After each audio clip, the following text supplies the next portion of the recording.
So this is my 36,000 BTU Pioneer Mini Split air conditioner and heat pump. So it can cool or heat my workshop.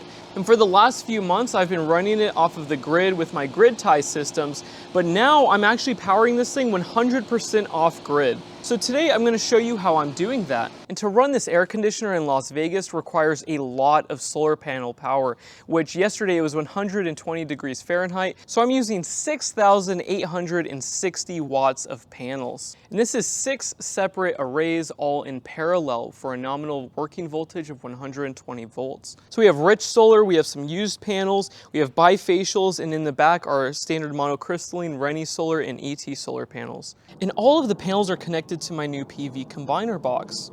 And on the inside we have negative solar conductors and positive solar conductors. And then in the middle we have 2 circuit breakers for the output, and these conductors go inside of my workshop.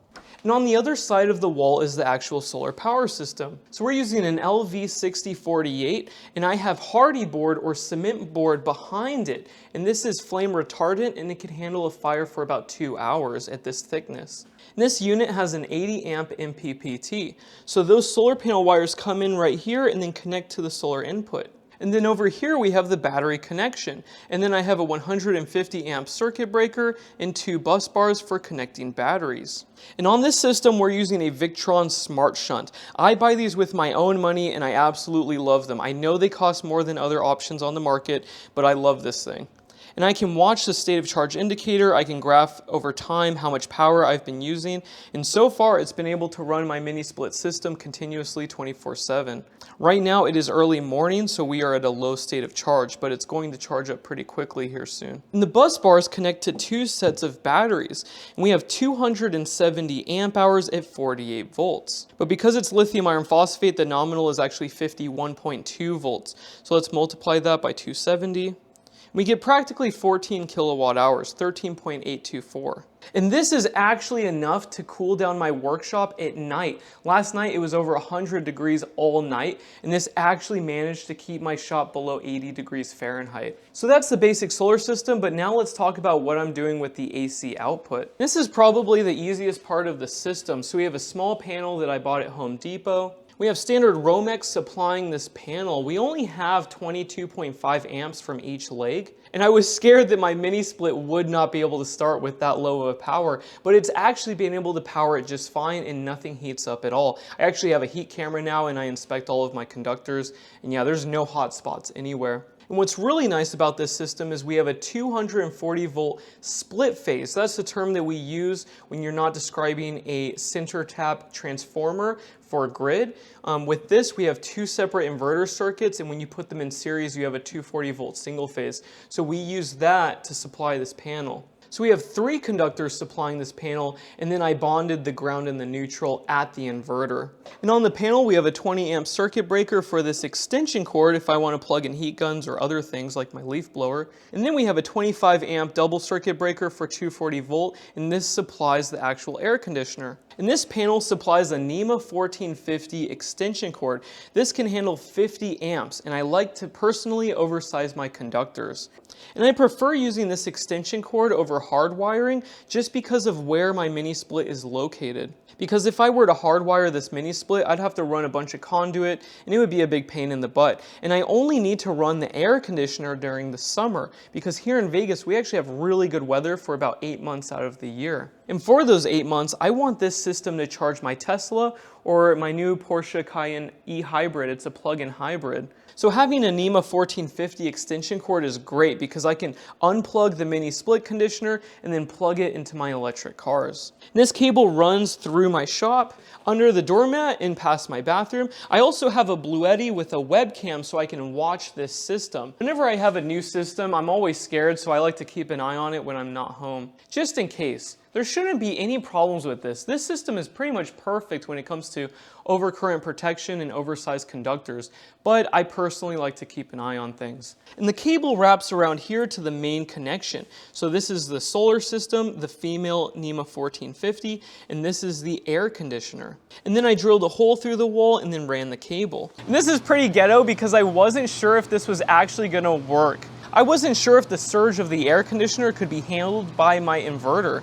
So at first this was a temporary connection, but it works fine, so I was like, whatever, I'll just leave it for now. But yeah, the cable goes through the wall and then connects to the single phase 240 volt input. And this is the grid connection. What I really need to do is have a transfer switch so I can select between grid or my off-grid solar power system. But I want to power this 100% off solar as long as possible because this saves me actually quite a bit of money. This thing uses quite a bit of electricity. And I need my electricity from the main house for my Tesla, and I drive a ton. And after this upgrade, I'm actually pushing power back onto the grid. For about a whole week, because it's 120 degrees out here, I was actually using power, and I do not like that. With all of my solar systems, I like to have an excess of power. So now we have an excess of power for both systems, and yeah, it actually powers it just fine. And this is my Porsche Cayenne E Hybrid. So if you do short trips and you charge it every day, you can run this car 100% off of electricity. And this is the charger. And this is the adapter I use to charge my Tesla with solar. So we have a NEMA 1450 to this type of plug. I always forget the name of this, but I love this one. This is so nice. It does 240 volt, it can do up to 50 amps, and it has one less wire than NEMA 1450. But I like NEMA 1450 just in case. And right now the Porsche is fully charged, so there's no more power that will go into it. But yeah, I can easily unplug this from the grid and then plug it with this extension cable into my solar power system. And this is the panel for the shop. And usually the grid works just fine. If I ever had to supply this panel with my off-grid system, I could easily do so. It wouldn't take that long at all. And my mini split uses about 99% of the electricity that this shop uses. These lights do not use much power at all. Neither do the computer or the video equipment. But yeah, running an air conditioner in 120 degree Fahrenheit days with garage doors that are not sealed, it uses a ton of power. And these doors are insulated, but they are not sealed on the sides. So there is a huge draft of hot air that comes in all the time. So that air conditioner needs to pump out heat literally 24 hours a day out here. And unfortunately, I'm still using the same batteries as I did in my trailer system. I actually took apart the trailer and there's nothing in there anymore. Also, in other news, we're going to replace this battery with a raw cell lithium iron phosphate pack, but it's going to take about 2 months for those cells to come from China. And I'm buying those cells with my own money out of pocket because I want a specific type of cell and I want the good bus bars and everything else. So I'll let you guys know what I use if those cells are good. If they're junk, then I'll also tell you. But yeah, that's my system and it runs perfectly. I'm 100% off-grid with my air conditioner needs. But yeah, this system's pretty simple. I mean, I just put some batteries on the ground. We put one piece of hardy board. Installing this inverter and wiring this panel took under an hour. I've done it a lot, but it's very simple. And I already had pre-cut wires just sitting around, so that took like 20 minutes to wire up the shunt and everything else. So yeah, that's pretty much it. Let me know what you guys think below. I'm going to be upgrading this whole system soon actually when I get the new battery cells, and we're going to add all sorts of cool stuff. Also, this hardy board is very easy to mount stuff to, like these bus bars and other stuff. And it has lines so you can line everything up and make it look nice. So yeah, highly recommend. This was only $9 at Home Depot. And that's pretty much it. Let me know what you guys think in the comments section below, and I will talk to you later. Bye.